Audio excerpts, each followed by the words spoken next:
All right, so what we're going to look at in this video is something that I saw another video about earlier this week sometime that I thought was a cool idea. So, the video I saw was 4 tips for acoustic guitar players in a worship band, right? So I wanted to do the same thing but for bass. So that's what we're going to do.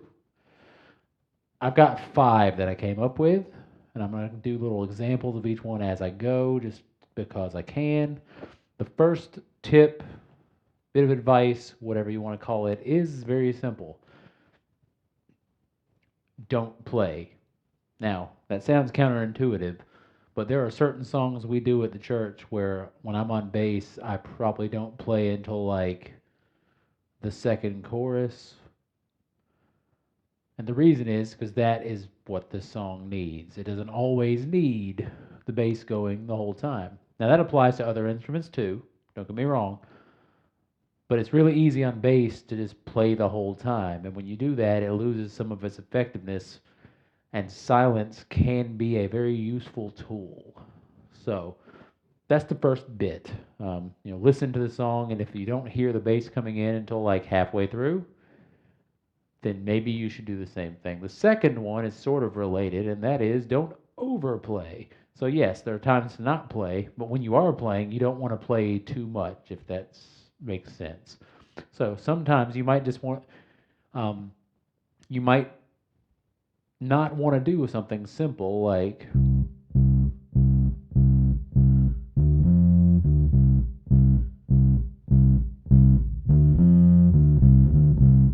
maybe you want to throw some fills or something in.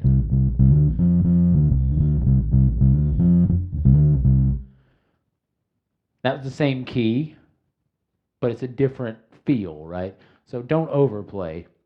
You want to play the bare minimum that fulfills the purpose of the bass in the song. So that's number 2. Number 3 is let it breathe, is the way I put it. In other words, let's say you are playing and you are keeping it simple, you're not overplaying, but here's an example. It's just.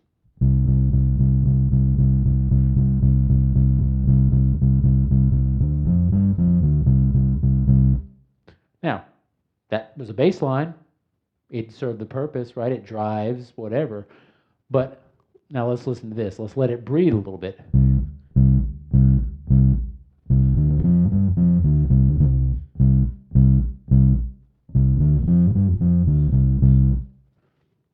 You hear the difference there? It's the same progression, the same sort of little thing, but those pauses in between give it a chance to breathe and make it feel more. It's got a better rhythm to it, right? So let it breathe. Use those spaces. Sometimes, even when you're playing, you don't need to let it play the whole time. And a great example of that, there's a song that I can't remember the name of it right now. It's your breath in my lungs.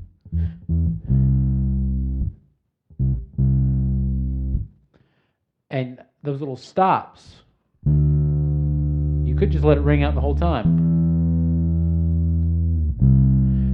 And it would technically be correct. It's the right notes, whatever. But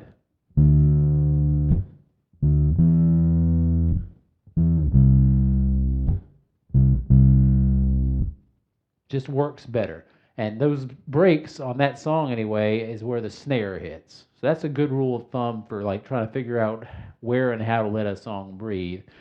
You want to lock in with the bass drum. So if the kick drum's doing a like sort of beat, then maybe you want to do the same thing on the bass, right? Or if the kick drum's doing a 4 on the floor, then you lock in with that. But then you can also, again, the snare is usually a good spot if you want to hit like a stop before you go into the next note. You hit it on the snare, and it's going to just line up. It's going to sound good. It's going to feel good. So let it breathe. Look for those spaces in between the notes to let the notes matter more. Number 4 is sort of a 2 for 1 because there's 2 aspects to it I want to talk about, and that is this. as a bass player in a worship sort of environment, you are a worship leader. You might say, well, I'm not the guy picking the songs. I'm not singing. I'm just playing the bass. Yeah, you're still a worship leader. That's just kind of how it works. Sorry if you don't like it. But so number 4 is simply lead. Now, like I said, it's a 2-for-1 because there's the aspect of leading in the sense of being a worship leader. So smile, sing along, even if you don't have a mic, even if you're not a singer. Sing, get your body into it, if that makes sense. You know, if you're just standing there,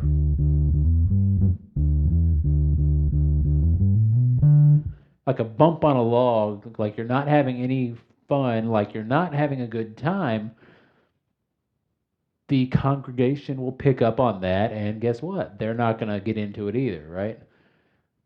Uh, they might, but you're not doing your part as the leader. So, lead in that sense, you know, have a little energy, move, smile at least. And the other part of number 4, 4B, so to speak, is lead as musically as you're playing. So let's say you're doing a progression, you're going from C to A to F to G. Now you could just do like that, right? Or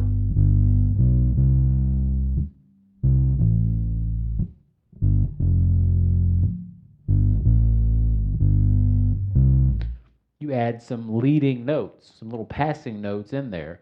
And it's not hard to do, it's just a matter of finding those notes. And they're usually, you know, the way my brain thinks anyway when it comes to bass is I think in shapes. So if you're in the key of C major, there's your root note. There's your other main notes, you know, the what 3, 4, 5 or whatever. I'm not a music theory guy. Someone correct me if I'm wrong, but you know.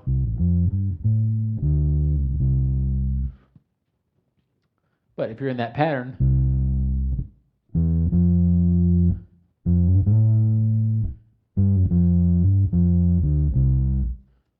you can put those little leading notes in there, and that helps the congregation, and it also helps the rest of the band because whether they like it or not, the bass is sort of like the foundation.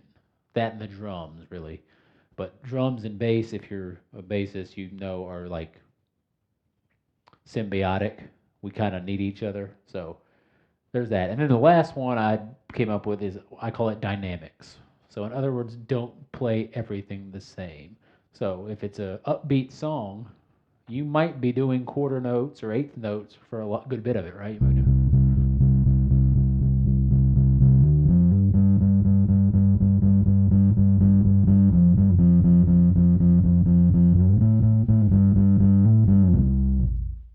And maybe you're doing that for a good bit of the song, and that's fine. But let's say there's a quiet chorus, quiet bridge, whatever. On that part, you don't want to keep beating that driving note, right? Maybe that's a spot where you just outright don't play, like we talked about earlier. Or maybe that's a spot where you go to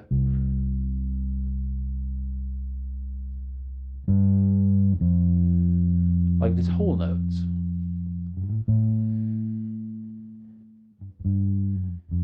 And play quieter.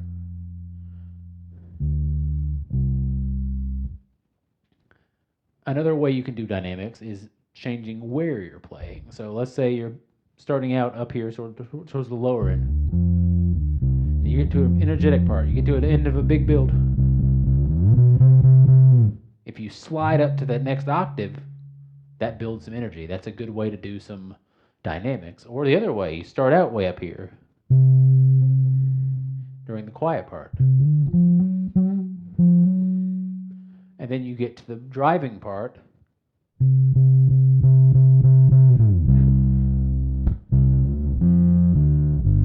And you bring in those lower notes. Either one of those can work.